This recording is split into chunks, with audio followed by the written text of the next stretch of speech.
Today, I am going to talk about some points that we often miss while manifesting our desires. It is very common, and many of you face it. I will share what you need to consider when manifesting your desires and what the most important element is. If you do this correctly, it will manifest in your reality effortlessly. Imagining something as real is what manifesting is all about. It is imagining something as a present fact. You don't have to fight with the contradictory thoughts, but for the moment when you are imagining, you have to feel it already happening. You have to feel as if you are already experiencing it in the real world. Now, the thing that people misinterpret is that they imagine in order to get something. Well, it may sound strange, but manifesting is not about getting something. It was never about getting some object. Objects are just the manifestation of an imagined reality. This is the initial trap that many of you fall into. I too fell into it in my earlier days. Visualizing it from a state of getting it in future is an incorrect interpretation of the law of consciousness. The correct interpretation is to imagine it as real. Whenever you visualize yourself from the first-person point of view as already having that object or person and experiencing the desire, you have used your imagination wisely. There is a very fine line between them. If you look closely, you will get the picture. It's all a game of states, your mental state. When you use the law to get what you want, you get evidence of wanting it. On the other hand, by using the imagination to experience it in the present moment, you get the experience of it in your physical reality. This is where the line is drawn. Play these lines again and again till you get it. This is the reason why Neville Goddard's climbing the ladder experiment is successful. It is because many of the people who tried this experiment by imagining themselves climbing the ladder actually did so in the near future. It was so because they were not doing their imaginary act so that they would get a ladder in the future that they would climb. They were simply doing it to experience it in the present moment through their imagination.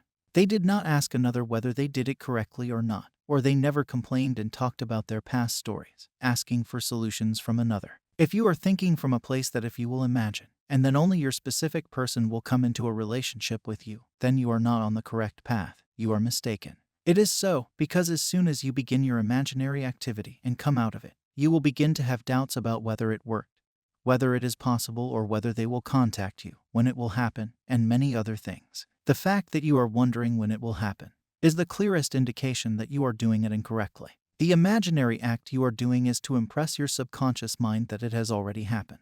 You have experienced it. You have done it. You are now satisfied. However, many people do not perform their imaginary acts from this state of having it. Some of them fail to recognize that your physical reality is simply a reflection of your inner state, the imaginary state that exists within you. The inner state is the cause of outer experiences. Your inner state should match the fulfillment of your desire. Throughout your day, if you close your eyes and imagine the scene of the fulfillment of your desire, you are embodying the state of having it. You are using your imagination and developing an inner knowing of having it right now as a present fact. So, do it often. Visit this state often. Make it familiar to you. Make it normal for you. Don't do it to get it. Just do it to experience it right now. Use guided meditations, or just imagine it right now. You can also use inner conversations or affirmations to get into the state of having them.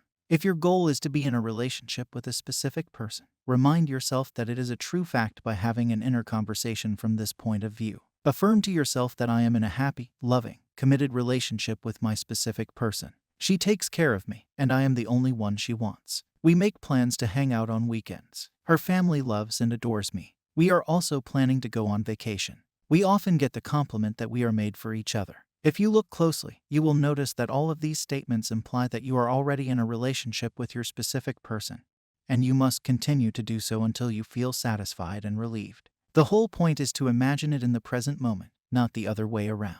You are trapping yourself when you think that if I do this, then I will get it. It is not like that. Give it to yourself right now by using your imagination. Give the thing you want in the future right now. Just give it to yourself. Don't be concerned about the how, when, or who will play a part in your getting it physically. Just give it in the present moment. The present moment is all important, for it is only in the present moment that our assumptions can be controlled. If you want to use the law of assumption wisely, the future must become present in your mind. The future becomes the present when you imagine that you already are what you will be when your assumption is fulfilled. Be still and know that you are that which you desire to be. So, I hope you got the clarification. Subscribe for more such videos. I will meet you with another golden nugget. Happy manifesting.